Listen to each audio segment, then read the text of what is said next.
വീടിനേക്കാൾ സുരക്ഷിതമായ ഒരിടം കുട്ടികൾക്കില്ല.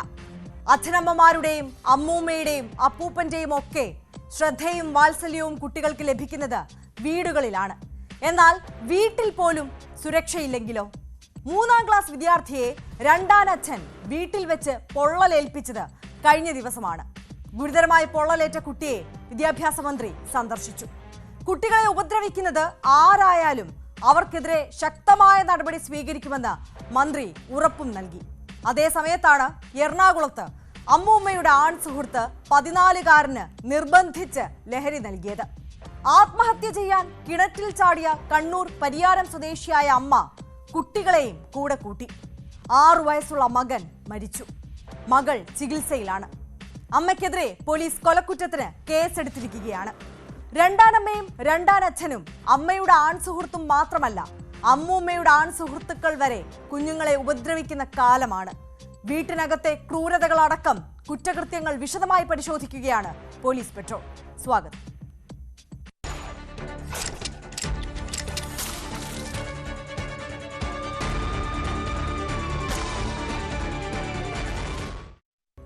എറണാകുളം വടുതല സ്വദേശിയായ 14-കാരനാണ് അമ്മൂമ്മയുടെ സുഹൃത്തിന്റെ ക്രൂരതയ്ക്ക് ഇരയായത്. ഭീഷണിപ്പെടുത്തി മദ്യം കുടിപ്പിച്ചെന്നും കഞ്ചാവ് വലിക്കാൻ നിർബന്ധിച്ചെന്നുമാണ് കുട്ടി പോലീസിനോട് പറഞ്ഞത്. ലഹരി വാങ്ങാൻ തന്നെ കൂടെ കൂട്ടുമായിരുന്നു. വീട്ടിലുള്ളവർ ബഹുമാനിക്കുന്ന ഒരാളെ ഒരു സ്കൂൾ കുട്ടി എങ്ങനെ എതിർക്കും? ഭയന്ന് കഴിഞ്ഞ നാളുകൾക്കൊടുവിൽ പരാതി പോലീസിന് മുന്നിലെത്തി. കുടുംബത്തിന്റെ പരാതിയിൽ തിരുവനന്തപുരം സ്വദേശി പ്രവീൺ അലക്സാണ്ടറിനെ എറണാകുളം നോർത്ത് പോലീസ് അറസ്റ്റ് ചെയ്തു.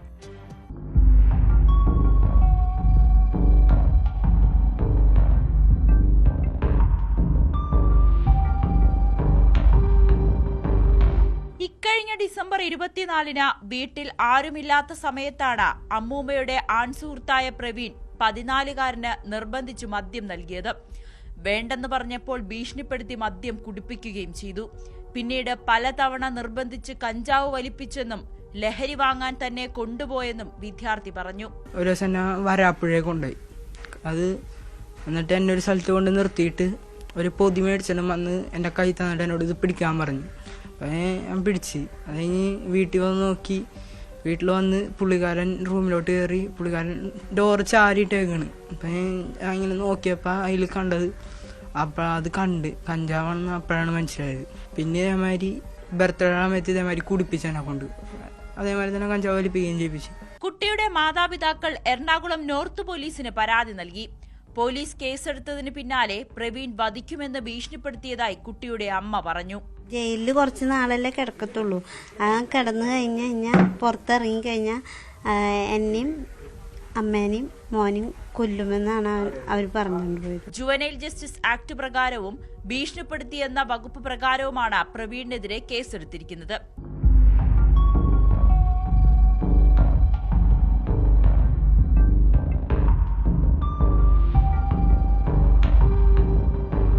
ന്യൂസ് 18 കൊച്ചി. കണ്ണൂർ താഴെ ചൊവ്വയിൽ പ്രായപൂർത്തിയാകാത്ത പെൺകുട്ടി നേരിട്ടത് അതിക്രൂരമായ പീഡനമാണ്. ഉത്സവപ്പറമ്പിൽ വെച്ച് പരിചയപ്പെട്ട ചേട്ടന്മാർ ഇൻസ്റ്റഗ്രാം വഴി സൗഹൃദം കൂടി. അതിലൊരാൾ പ്രണയം പറഞ്ഞു. സ്കൂൾ വിദ്യാർത്ഥിനി അവരെ വിശ്വസിച്ചു. വീട്ടിൽ നിന്ന് പുറത്തിറങ്ങി വരാൻ ചേട്ടന്മാർ ആവശ്യപ്പെട്ടു. അവരുടെ ആവശ്യപ്രകാരം ചെന്നു കയറിയത് തീരാ ദുരിതങ്ങളിലേക്കാണ്. ജീവന് തുല്യം സ്നേഹിക്കുന്നുവെന്ന് കരുതിയ ആൾ ബലം പ്രയോഗിച്ച് ലഹരി നൽകി. പിന്നീട് ആരൊക്കെയോ ആക്രമിച്ചു. അതിൽ 3 പേരെ കണ്ണൂർ ടൗൺ പോലീസ് പിടികൂടി.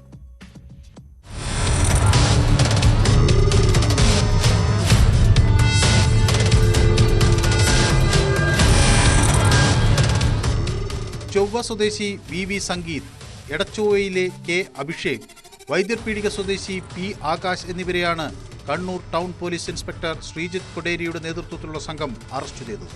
15-കാരിയായ പെൺകുട്ടിയുടെ പരാതിയിൽ പോക്സോ വകുപ്പ് പ്രകാരമുള്ള കേസിലാണ് അറസ്റ്റ്.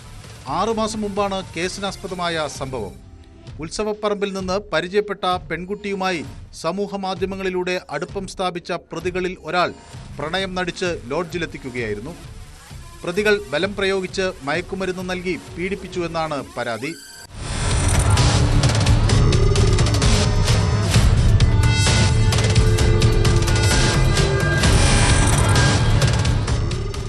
കേസിൽ 10ഓളം പ്രതികളുണ്ടെന്നാണ് പോലീസിന്റെ നിഗമനം.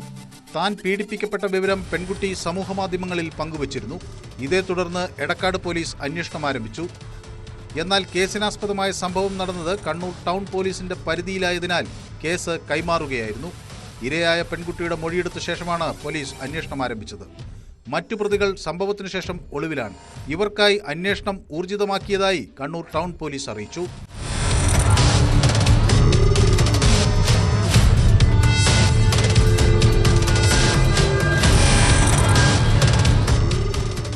ന്യൂസ് 18 കണ്ണൂർ. ലഹരി നാടെങ്ങും ലഭ്യമാകുമ്പോഴാണ് കുട്ടികൾ വീടിനകത്തും പുറത്തുമെല്ലാം വിവിധ തരത്തിൽ പീഡിപ്പിക്കപ്പെടുന്നത്. ലഹരി വിൽപ്പനക്കാർ നാടെങ്ങും വിലസുകയാണ്. ജയിലിൽ നിന്ന് പുറത്തിറങ്ങി വീണ്ടും ലഹരി വിൽപ്പന നടത്തിയാൽ ഒരാഴ്ചക്കകം കൊല്ലത്ത് പിടിയിലായി. ഹൈബ്രിഡ് കഞ്ചാവും MDMAയുമായി കൊല്ലം സ്വദേശിയായ സെയ്ദ് അലിയാണ് കൊട്ടിയം പോലീസിന്റെ പിടിയിലായത്.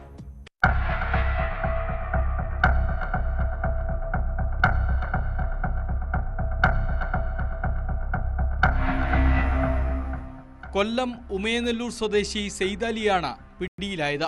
ഇയാളുടെ വീട്ടിൽ നടത്തിയ പരിശോധനയിൽ ഹൈബ്രിഡ് കഞ്ചാവും MDMAയും കണ്ടെടുത്തു.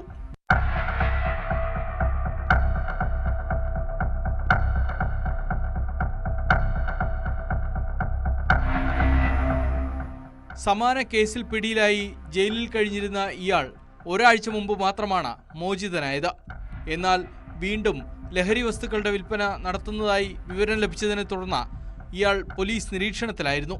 ചാത്തന്നൂർ ACP അലക്സാണ്ടർ തങ്കച്ചന്റെ നേതൃത്വത്തിൽ ജില്ലാ ഡാൻസ് ഓഫ് സംഘവും കൊട്ടിയം പോലീസും സംയുക്തമായി നടത്തിയ അന്വേഷണത്തിലാണ് സെയ്ദ് അലി കുടുങ്ങിയത്.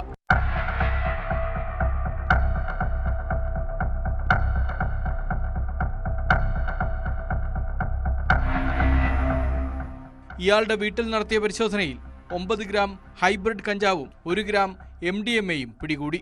കോടതിയിൽ ഹാജരാക്കിയ പ്രതിയെ റിമാൻഡ് ചെയ്തു.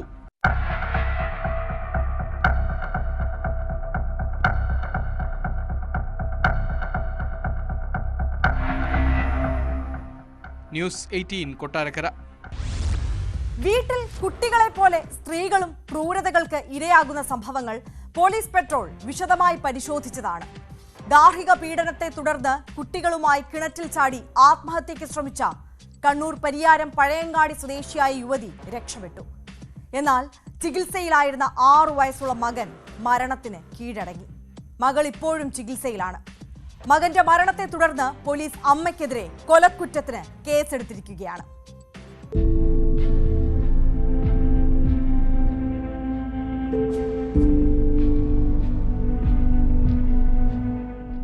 ധനേഷ് ധനജ ദമ്പതികളുടെ മകൻ 6 വയസ്സുകാരനായ ധ്യാൻ കൃഷ്ണയാണ് മരിച്ചത്. ഇന്ന് പുലർച്ചെ പരിയാരത്തെ കണ്ണൂർ ഗവൺമെന്റ് മെഡിക്കൽ കോളേജിലായിരുന്നു അന്ത്യം. കഴിഞ്ഞ ജൂലൈ 30-ന് ഉച്ചയ്ക്ക് 12 മണിയോടെയായിരുന്നു യുവതിയുടെ ആത്മഹത്യാ ശ്രമം. അമ്മ ധനജ 2 മക്കളുമായി കിണറിലേക്ക് ചാടുകയായിരുന്നു. സംഭവത്തിൽ ഭർത്തൃമാതാവ് ശ്യാമളയുടെ പേരിൽ പരിയാരം പോലീസ് കേസെടുത്തിരുന്നു.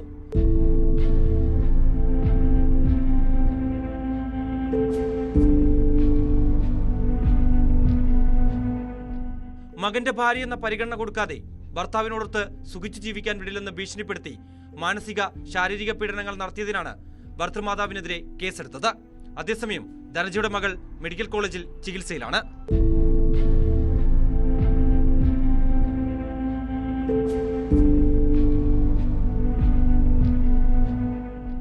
ന്യൂസ് 18 കണ്ണൂർ.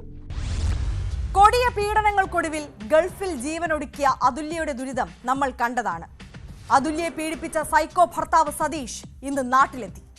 കൊല്ലം ജില്ലാ കോടതി മുൻകൂർ ജാമ്യം അനുവദിച്ചതിന്റെ അടിസ്ഥാനത്തിലാണ് സതീഷ് എത്തിയത്. സതീഷിന് കോടതി ജാമ്യം അനുവദിച്ചിരിക്കുകയാണ്. അന്വേഷണത്തിൽ പുരോഗതി ഉണ്ടാകുന്നതുവരെ ജാമ്യം തുടരുമെന്നും കോടതി അറിയിച്ചു.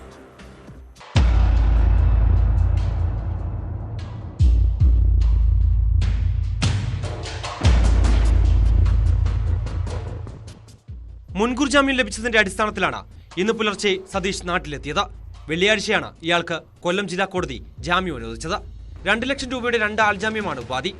അന്വേഷണത്തോട് സഹകരിക്കാൻ സതീഷ് തയ്യാറാണെന്ന് അഭിഭാഷകൻ മുനീർ അറിയിച്ചു. അതേസമയം സതീഷിന് പരമാവധി ശിക്ഷ നൽകണമെന്ന് അതുല്യയുടെ അച്ഛൻ രാജശേഖരൻ പിള്ള പറയുന്നു. പറയാനുള്ളതെന്ന് പറഞ്ഞാൽ എനിക്ക് ഇക്കാര്യത്തിൽ എൻ്റെ മകളെ അവന് കൊലപ്പെടുത്തി എന്നാണ് എൻ്റെ വിശ്വാസം. ഒരു പക്ഷേങ്കിൽ ഇത് ഹാങ് ആണെങ്കിലും അവളെ കൊണ്ട് അങ്ങനെ ചെയ്യിപ്പിച്ചതായിരിക്കും. അത്ര ക്രൂരമായിട്ട് അവളെ മാനസികമായും ശാരീരികമായും പീഡിപ്പിച്ചിട്ടുണ്ട്. അപ്പോൾ അതിന് വേണ്ടുന്ന പോലീസ് അവനെ കസ്റ്റഡിയിലെടുത്ത് അത് ചോദ്യം ചെയ്തത് അതിൻ്റെ സത്യാവസ്ഥ തെളിയിച്ചെടുക്കണം. മനസ്സിലായോ? അതാണ് എനിക്ക് ഇക്കാര്യത്തിൽ പറയാനുള്ളത്. ജാമ്യം റദ്ദാക്കുന്നതിനായി കോടതിയെ സമീപിക്കുന്നതിൽ നിയമവിദഗ്ധരുമായി ആലോചിച്ച ശേഷം തീരുമാനിക്കുമെന്നും രാജശേഖരൻ പിള്ള പറഞ്ഞു. തെളിവുകൾ സഹിതമാണ് അതുല്യയുടെ കുടുംബം ചവറ തെക്കുംഭാഗം പോലീസിൽ പരാതി നൽകിയത്. മാതാപിതാക്കളുടെ മൊഴി രേഖപ്പെടുത്തിയ പോലീസ് സതീഷിനെതിരെ കൊലക്കുറ്റം ചുമത്തി കേസെടുത്തിരുന്നു. കൂടാതെ സ്ത്രീധന പീഡനം, ശാരീരിക പീഡനം തുടങ്ങിയ വകുപ്പുകളും ചുമത്തിയിരുന്നു. കൂടുതൽ പേരിൽ നിന്നും മൊഴിയടക്കം ശേഖരിച്ചിരുന്നു. രാവിലെ തിരുവനന്തപുരം വിമാനത്താവളത്തിലെത്തിയ സതീഷിനെ വലിയതുറ പോലീസ് പിടികൂടി ക്രൈംബ്രാഞ്ച് സംഘത്തിന് കൈമാറിയിരുന്നു.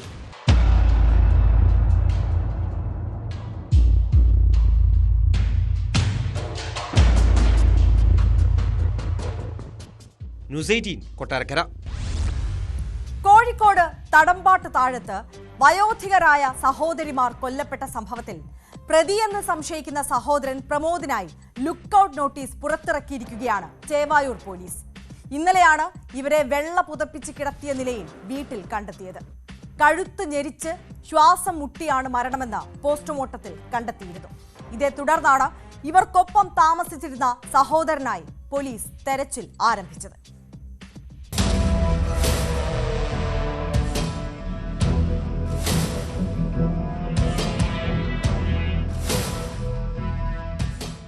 തടമ്പാട്ട് താഴം ഫ്ലോറിക്കൻ റോഡിന് സമീപം താമസിക്കുന്ന സഹോദരിമാരായ ശ്രീജയ, പുഷ്പലളിത എന്നിവരെയാണ് വാടക വീട്ടിൽ മരിച്ച നിലയിൽ കണ്ടെത്തിയത്.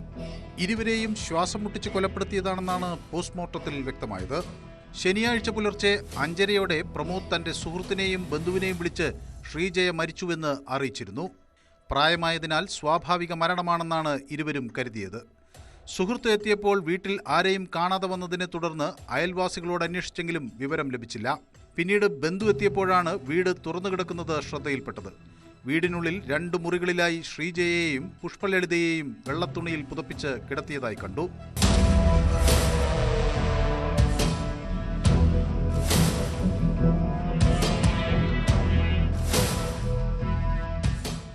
നാട്ടുകാർ വിവരമറിയിച്ചതിനെ തുടർന്ന് പോലീസ് സ്ഥലത്തെത്തുകയായിരുന്നു. ബന്ധുക്കളും അയൽക്കാരും പോലീസും പ്രമോദിനെ വിളിച്ചെങ്കിലും ഇയാളുടെ ഫോൺ സ്വിച്ച് ഓഫ് ആയിരുന്നു. മൊബൈൽ ടവർ ലൊക്കേഷൻ പരിശോധിച്ചതിൽ പ്രമോദ് ഫറോക്കിലെത്തിയതായി പോലീസിന് വിവരം ലഭിച്ചു. പിന്നീട് ഇയാളുടെ ഫോൺ സ്വിച്ച് ഓഫാണ്.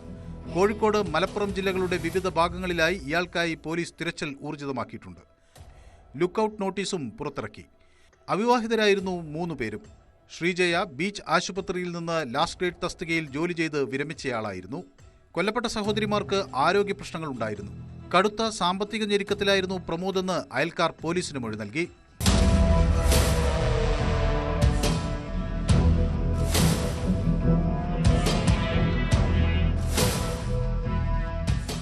ന്യൂസ് 18 കോഴിക്കോട്. ധർമ്മസ്ഥല കൂട്ടക്കൊലപാതക കേസിൽ ഇനിയും ഒട്ടേറെ രഹസ്യങ്ങൾ പുറത്തുവരാനുണ്ട്. അതിനിടെയാണ് ഗുരുതര ആരോപണവുമായി സാക്ഷിയുടെ അഭിഭാഷകർ രംഗത്തെത്തിയത്.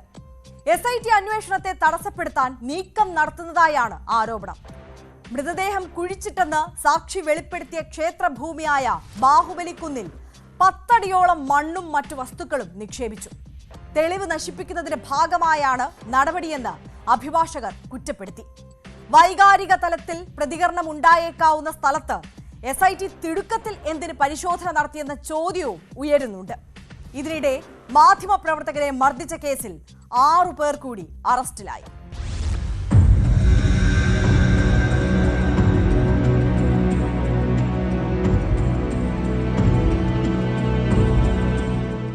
കൂട്ടക്കൊലപാതക കേസിൽ SITയുടെ അപ്രതീക്ഷിത നീക്കങ്ങളാണ് കഴിഞ്ഞ ദിവസങ്ങളിൽ ധർമ്മസ്ഥലയിൽ ഉണ്ടായത്.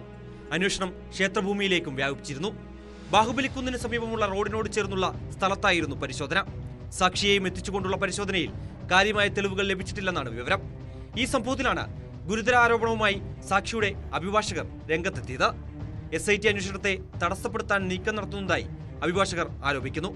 മൃതദേഹം കുഴിച്ചിട്ടെന്ന് സാക്ഷി വെളിപ്പെടുത്തിയ ഇവിടെ 10 അടിയോളം മണ്ണും മറ്റു വസ്തുക്കളും നിക്ഷേപിച്ചു. ഇത് തെളിവ് നശിപ്പിക്കുന്നതിന്റെ ഭാഗമായാണെന്നും ഇവർ ചൂണ്ടിക്കാട്ടുന്നു. പ്രദേശത്ത് കൂടുതൽ പരിശോധന നടത്തണമെന്നാണ് ഇവരുടെ ആവശ്യം. ഇതിന് SIT തയ്യാറാകുമെന്നതാണ് ഇനി കണ്ടറിയേണ്ടത്. അതേസമയം വൈകാരിക തലത്തിൽ പ്രതികരണമുണ്ടായേക്കാവുന്ന സ്ഥലത്ത് SIT തിടുക്കത്തിൽ എന്തിന് പരിശോധന നടത്തിയെന്ന ചോദ്യവും ഉയരുന്നുണ്ട്. സാക്ഷി ചൂണ്ടിക്കാട്ടിയ മാർക്ക് ചെയ്ത ഇടങ്ങളിലെ പരിശോധന ബാക്കി നിൽക്കെയാണ് ക്ഷേത്രഭൂമിയിൽ SITയുടെ അപ്രതീക്ഷിത പരിശോധന നടന്നത്. മധുവിധു ആഘോഷിക്കാനെത്തിയ നവവധൂവരന്മാരെ കൊലപ്പെടുത്തി ഇവിടെ കുഴിച്ചിട്ടിട്ടുണ്ട് എന്നാണ് സാക്ഷിയുടെ മൊഴി. 2014 കാലഘട്ടത്തിലാണ് സംഭവം.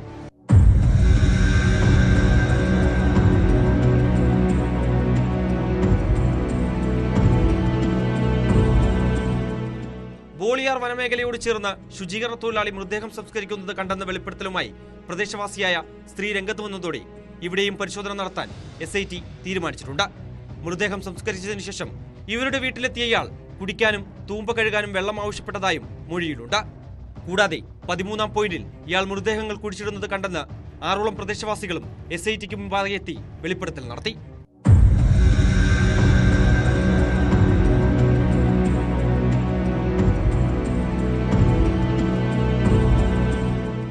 ഇതിനിടെ മാധ്യമപ്രവർത്തകരെ ആക്രമിച്ച സംഭവത്തിൽ 6 പേരെ പോലീസ് അറസ്റ്റ് ചെയ്തു. ധർമ്മസ്ഥല സ്വദേശികളായ പത്മപ്രസാദ്, സുഹാസ്, ഉജ്ജിരെ സ്വദേശി കലന്തർ പുട്ടുമോൻ, കലേഞ്ച സ്വദേശി ചേതൻ, ധർമ്മസ്ഥല സ്വദേശി ശശിധർ, കൽമംഗ സ്വദേശി ഗുരുപ്രസാദ് എന്നിവരെയാണ് അറസ്റ്റ് ചെയ്തത്. കോടതി ഇടക്കാല ജാമ്യം അനുവദിച്ച ഇവരോട് 11-ന് ബെൽത്തങ്ങാടി കോടതിയിൽ ഹാജരാകാനും നിർദ്ദേശിച്ചു. ആഗസ്റ്റ് 6-ന് ധർമ്മസ്ഥലയിലെ പങ്കല ക്രോസിന് സമീപമാണ് അക്രമ സംഭവങ്ങൾ അരങ്ങേറിയത്. കുഡ്ല റാംപേഷ്, യുണൈറ്റഡ് ന്യൂസ്, സഞ്ചാരി ന്യൂസ് എന്നീ യൂട്യൂബ് ചാനലുകളിലെ മാധ്യമപ്രവർത്തകരാണ് ആക്രമണത്തിന് ഇരയായത്. 50ഓളം പേർ ചേർന്നാണ് ഇവരെ മർദ്ദിച്ചത്. വാർത്താ ചിത്രീകരണത്തിന് ഇടയിലായിരുന്നു മാധ്യമപ്രവർത്തകർക്ക് നേരെയുള്ള കയ്യേറ്റം. രജത് കിഷൻ എന്ന ബിഗ് ബോസ് കന്നഡയിലെ മത്സരാർത്ഥി സൗജന്യയുടെ കുടുംബത്തെ കാണാനെത്തിയിരുന്നു. ഇയാളുടെ പ്രതികരണം എടുക്കുന്നതിനിടയിലാണ് മാധ്യമപ്രവർത്തകർക്ക് നേരെ ആക്രമണം ഉണ്ടായത്. ഉപകരണങ്ങളും വാഹനങ്ങളും സംഘം തകർത്തിരുന്നു.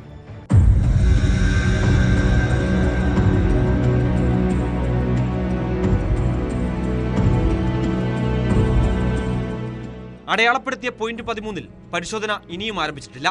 ഇവിടെ കൂടുതൽ മൃതദേഹങ്ങൾ സംസ്കരിച്ചുവെന്ന് സാക്ഷി മൊഴി നൽകിയ ഇടമാണിത്.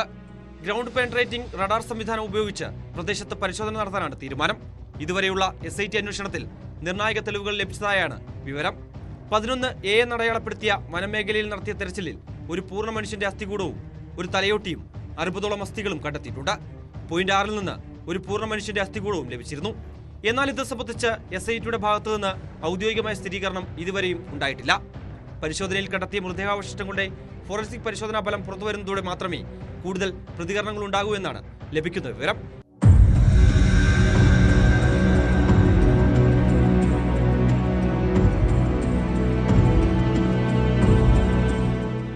ധർമ്മസ്ഥലയിൽ നിന്നും ക്യാമറമാൻ അഖിലോട്ടു പറയ്ക്കൊപ്പം KV ബൈജു, ന്യൂസ് 18.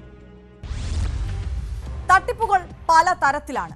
വിശദമായ അന്വേഷണത്തിനൊടുവിൽ ന്യൂസ് 18 കണ്ടെത്തിയത് സംവരണ ആനുകൂല്യങ്ങൾക്കായി സംസ്ഥാനത്ത് വ്യാപക ജാതി മാറ്റ തട്ടിപ്പ് നടക്കുന്നുവെന്ന വിവരമാണ്. ലത്തീൻ കത്തോലിക്ക സർട്ടിഫിക്കറ്റ് നേടിയെടുക്കുന്നത് വ്യവസ്ഥകൾ ദുരുപയോഗം ചെയ്താണെന്നും വ്യക്തമാകുന്നു. സർക്കാർ ജോലിയും വിദ്യാഭ്യാസ ആനുകൂല്യങ്ങളുമൊക്കെ ഇത്തരത്തിൽ വ്യാജ സർട്ടിഫിക്കറ്റ് ഉപയോഗിച്ച് നേടിയെടുത്തവർ നിരവധിയാണ്. നാടാർ, ഈഴവ, പരിവർത്തിത ക്രൈസ്തവർ, SIUC, RC തുടങ്ങിയ വിഭാഗങ്ങളിലുള്ളവരൊക്കെ ലത്തീൻ വിഭാഗത്തിലേക്ക് മാറിയിട്ടുള്ളതായി ന്യൂസ് 18 അന്വേഷണത്തിൽ വ്യക്തമായി. വ്യാജ ജാതി സർട്ടിഫിക്കറ്റുകൾ നേടിയെടുക്കുന്നത് മുമ്പൊക്കെ ഒറ്റപ്പെട്ട സംഭവമായിരുന്നെങ്കിൽ ഇന്നത് വളരെ വ്യാപകമായിരിക്കുന്നു. അതിന്റെ ഞെട്ടിക്കുന്ന തെളിവുകളാണ് ന്യൂസ് 18 പുറത്തുവിടുന്നത്.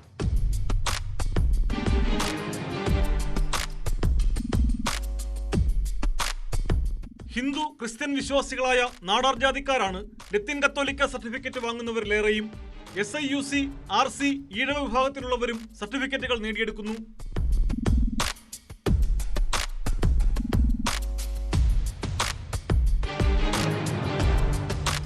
ലത്തീൻ സമുദായാംഗമാണെന്ന സർട്ടിഫിക്കറ്റ് താലൂക്ക് ഓഫീസിൽ നിന്ന് സ്വന്തമാക്കിയ ശേഷം SSLC ബുക്കിൽ ജാതി തെറ്റായി രേഖപ്പെടുത്തിയതാണെന്നും അത് തിരുത്തുന്നതായും ഗസറ്റിൽ വിജ്ഞാപനം ചെയ്യും. ബിഷപ്പുമാർ നൽകുന്ന സർട്ടിഫിക്കറ്റ് സഹായരേഖയായി പരിഗണിച്ച് റവന്യൂ അധികൃതർ പ്രാദേശിക അന്വേഷണം നടത്തിയാണ് സർട്ടിഫിക്കറ്റ് നൽകേണ്ടത്. എന്നാൽ ഏതാനും ആഴ്ചകൾ പള്ളിയിൽ പോയാൽ ആർക്കും വികാരിയുടെ കത്തും തുടർന്ന് ബിഷപ്പിന്റെ സർട്ടിഫിക്കറ്റും ലഭിക്കുമെന്ന് നാടാർ ജാതിയിൽ ജനിച്ച് ലത്തീൻ കത്തോലിക്ക വിഭാഗത്തിലേക്ക് മാറിയ യുവാവ് ന്യൂസ് 18 വെളിപ്പെടുത്തി.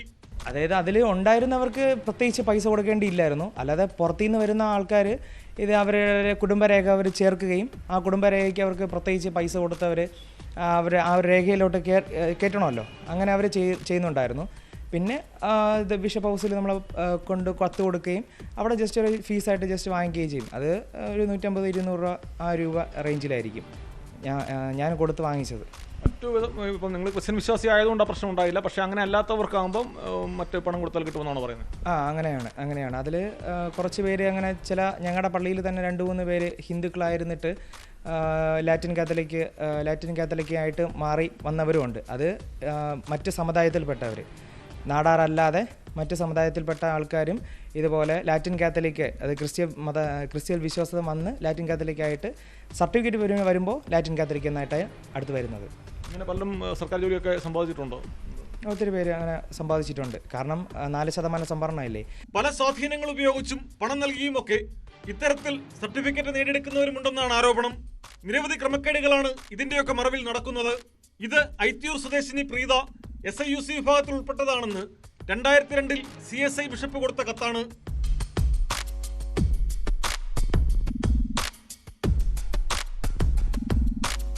ഇനി ഈ കത്ത് നോക്കൂ. ഇതേ പ്രീത ലത്തീൻ വിഭാഗത്തിലുള്ളയാളാണെന്ന് 2005 നെയ്യാറ്റിൻകര രൂപതാധികൃതർ സാക്ഷ്യപ്പെടുത്തിയിരിക്കുന്നു.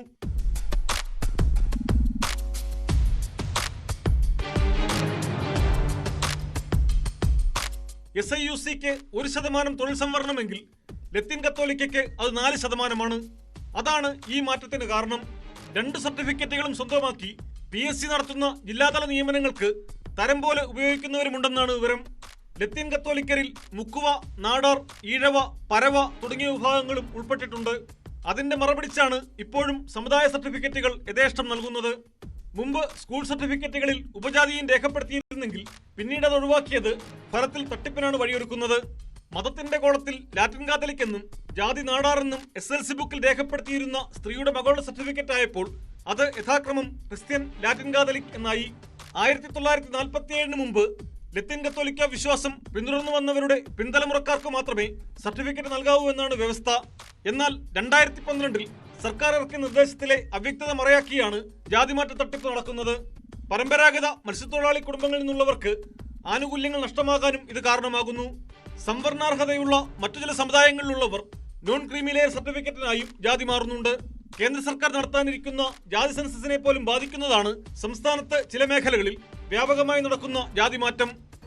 നിയമത്തിലെ പഴുതുകൾ ദുരുപയോഗം ചെയ്ത് സമുദായം മാറി സംവരണാനുകൂല്യം തട്ടിയെടുക്കുമ്പോൾ അട്ടിമറിക്കപ്പെടുന്നത് ഭരണഘടന വിഭാവനം ചെയ്യുന്ന സാമൂഹ്യനീതി എന്ന അടിസ്ഥാന ആശയമാണ്. ഇക്കാര്യത്തിൽ വിശദമായ അന്വേഷണം നടത്താനും കുറ്റക്കാരെ നിയമത്തിന് മുമ്പിൽ കൊണ്ടുവരാനും സർക്കാർ തയ്യാറാകേണ്ടിയിരിക്കുന്നു. തിരുവനന്തപുരത്ത് നിന്നും ക്യാമറാമാൻ C വിനോദിനൊപ്പം പ്രദീപ് സി നിർബൺ, ന്യൂസ് 18. നാട്ടുകാരുടെ വിശ്വാസം ആർജിച്ച ശേഷം അവരെ പറ്റിച്ചു മുങ്ങിയ ധനകാര്യ സ്ഥാപന ഉടമയും മകനും പാലക്കാട്ട് അറസ്റ്റിലായി. പാലക്കാട് കേരളശ്ശേരിയിൽ നിന്ന് കോടികളുമായി മുങ്ങിയ ശ്രീ പുരാനിധി ലിമിറ്റഡ് ഉടമ PK രാജൻ, മകൻ രാകേഷ് എന്നിവരെയാണ് കോങ്ങാട് സബ് ഇൻസ്പെക്ടർ വിവേകിന്റെ നേതൃത്വത്തിലുള്ള സംഘം പിടികൂടിയത്.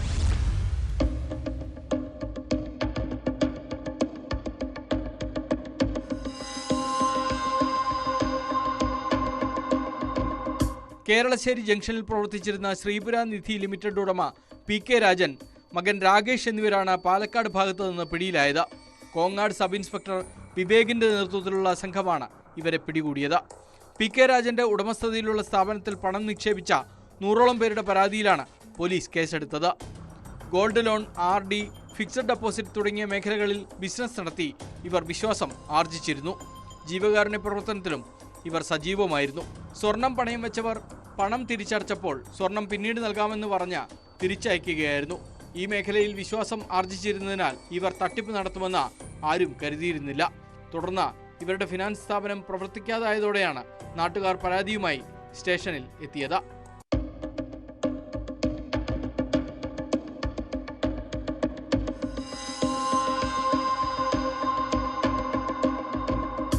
ഒരു കോടി രൂപയിൽ കൂടുതൽ നിക്ഷേപിച്ച 100ഓളം ആളുകളാണ് പരാതിയുമായി എത്തിയത്. സ്വർണ്ണാഭരണം പണയം വെച്ച ഒട്ടേറെ പേരും പരാതി നൽകിയിരുന്നു. പ്രതികൾക്കെതിരെ വഞ്ചനയടക്കമുള്ള വകുപ്പുകൾ ചുമത്തിയാണ് കേസെടുത്തത്. പ്രതികളെ കസ്റ്റഡിയിൽ വാങ്ങിയ ശേഷമേ കൂടുതൽ തെളിവുകൾ കണ്ടെത്താൻ കഴിയൂ എന്ന് പോലീസ് പറഞ്ഞു. കൂട്ടുപ്രതികൾക്കായി തെരച്ചിൽ ഊർജിതമാക്കിയെന്നും പോലീസ് അറിയിച്ചു. ഇതിനിടയിൽ ഉടമ പിടിയിലായി എന്നറിഞ്ഞ് നിരവധി പേർ പോലീസ് സ്റ്റേഷനിൽ പരാതി നൽകാനെത്തി.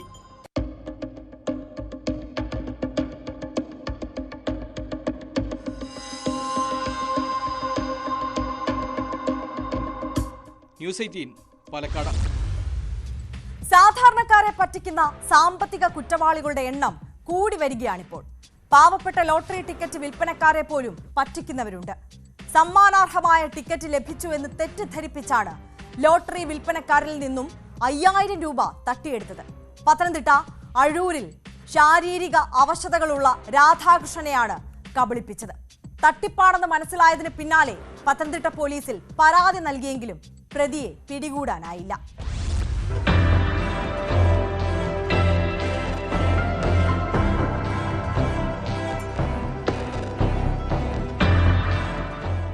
പക്ഷാഘാതത്തെ തുടർന്ന് കാലുകളുടെ ചലനം നഷ്ടപ്പെട്ട രാധാകൃഷ്ണന് വർഷങ്ങളായി ലോട്ടറി വിൽപ്പനയാണ് ഉപജീവനമാർഗം. കഴിഞ്ഞ തിങ്കളാഴ്ച നറുക്കെടുത്ത ഭാഗ്യധാരയിൽ 5000 രൂപയുടെ സമ്മാനം ലഭിച്ചു എന്ന് അവകാശപ്പെട്ടാണ് യുവാവെത്തിയത്. BL 338764 എന്ന സംഖ്യയായിരുന്നു ഭാഗ്യക്കുറിയിൽ രേഖപ്പെടുത്തിയിരുന്നത്. സമ്മാനാർഹമായ ടിക്കറ്റ് എന്ന് കരുതി രാധാകൃഷ്ണൻ പണം കടം വാങ്ങി യുവാവിന് നൽകി. എന്നാൽ പിന്നീട് ഏജന്റിനെ സമീപിച്ചപ്പോഴാണ് തട്ടിപ്പ് മനസ്സിലായത്.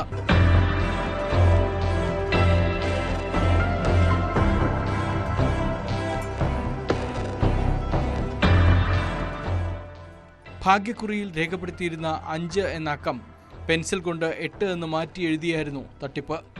പത്തനംതിട്ട പോലീസിൽ പരാതി നൽകിയെങ്കിലും തട്ടിപ്പ് നടത്തിയ യുവാവിനെ ഇതുവരെയും കണ്ടെത്താനായില്ല. സമീപത്തെ കെട്ടിടത്തിലുള്ള CCTV ദൃശ്യങ്ങൾ പരിശോധിച്ചെങ്കിലും ദൃശ്യങ്ങളും ലഭിച്ചില്ല. പണം കടം വാങ്ങി നൽകി കബളിപ്പിക്കപ്പെട്ടതിന്റെ ദുഃഖത്തിലാണ് രാധാകൃഷ്ണൻ.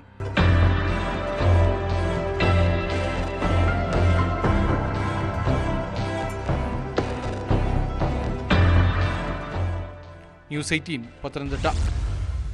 വയോധികരോട് പോലും ക്രൂരത കാട്ടുന്ന കൊള്ളക്കാരുണ്ട്.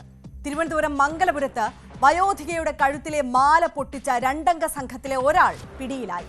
ഐലം സ്വദേശി വിഷ്ണുവിനെയാണ് മംഗലപുരം പോലീസ് അറസ്റ്റ് ചെയ്തത്.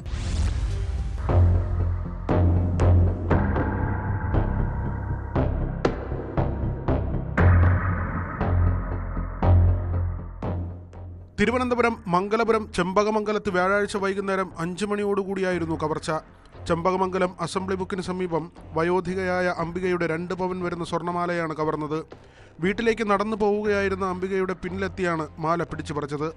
അംബിക പിന്നാലെ ഓടിയെങ്കിലും സ്റ്റാർട്ട് ചെയ്തിരുന്ന ബൈക്കിൽ ഓടിക്കയർ പ്രതികൾ രക്ഷപ്പെട്ടു. പരിസരത്ത് ആളില്ലെന്ന് ഉറപ്പുവരുത്തിയ ശേഷമായിരുന്നു കവർച്ച നടത്തിയത്. ഇതിനായി വളരെ നേരം ഇവർ വഴിയിൽ കാത്തു നിൽക്കുകയായിരുന്നു. CCTV ദൃശ്യങ്ങളുടെയും ശാസ്ത്രീയ തെളിവുകളുടെയും അടിസ്ഥാനത്തിലായിരുന്നു അന്വേഷണം. ആറ്റിങ്ങൽ DYSPയുടെ നേതൃത്വത്തിലുള്ള ടീം രൂപീകരിച്ചാണ് പ്രതികൾക്കായി തിരച്ചിൽ നടത്തിയത്. കിളിമാനൂരിൽ നിന്നും മോഷ്ടിച്ച ബൈക്കിലാണ് പ്രതികൾ മാല പൊട്ടിക്കാനെത്തിയതെന്ന് വ്യക്തമായി.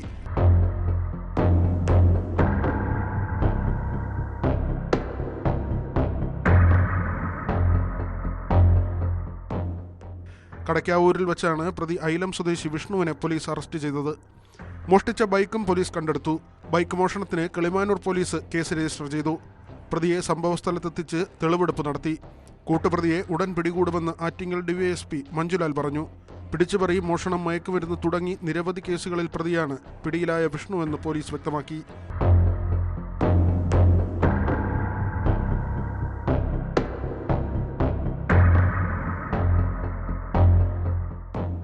ന്യൂസ് 18 തിരുവനന്തപുരം. കോഴിക്കോട് മുക്കത്തിനടുത്ത് അഗസ്ത്യമൂഴിയിൽ പൂട്ട് തകർത്ത് കടയ്ക്കകത്ത് കയറിയ മോഷ്ടാവ് പണം കവർന്നു. തിരുവമ്പാടി റോഡിലെ അബി സ്റ്റോറിലാണ് മോഷണം നടന്നത്. മോഷണത്തിന്റെ CCTV ദൃശ്യങ്ങൾ പോലീസ് പരിശോധിച്ചു വരികയാണ്.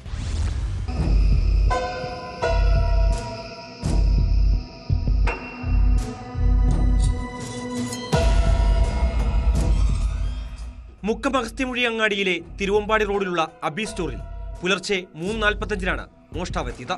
ആരും കാണാത്ത വിധത്തിൽ പുറത്ത് ഷട്ടറിന്റെ പൂട്ട് തകർത്താണ് കള്ളൻ അകത്ത് കയറിയത്.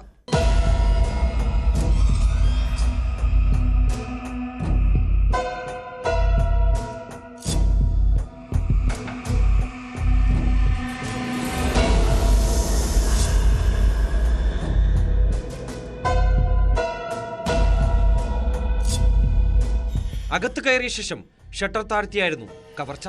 കടയിലെ കബോർഡിന്റെ ഡ്രോയർ തുറന്ന് അതിലുണ്ടായിരുന്ന പണം കവർന്നു.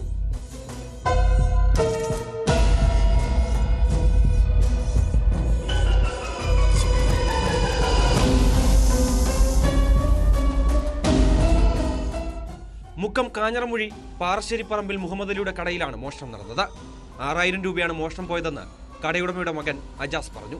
രാത്രി 12 മണിക്ക് ഉള്ളിൽ വീട് പൂട്ടി.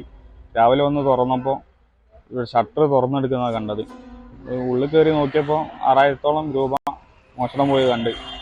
മുക്കം പോലീസ് സ്റ്റേഷനിൽ പറഞ്ഞപ്പോൾ ക്യാമറയും കാര്യങ്ങളൊക്കെ നോക്കിയപ്പോൾ അവർ ആളെ ഐഡൻറ്റിഫൈ നോക്കാമെന്ന് പറഞ്ഞിട്ടുണ്ട്. വിദഗ്ധമായി പൂട്ട് തകർത്ത് നടത്തിയ മോഷണം സമീപവാസികളടക്കം ആരും അറിഞ്ഞില്ല. രാവിലെ കട തുറക്കാൻ എത്തിയപ്പോഴാണ് മോഷണം നടന്നതായി കണ്ടത്. കടയിൽ പണമുണ്ടെന്നറിഞ്ഞാണ് മോഷ്ടാവ് എത്തിയതെന്നാണ് പോലീസിന്റെ നിഗമനം.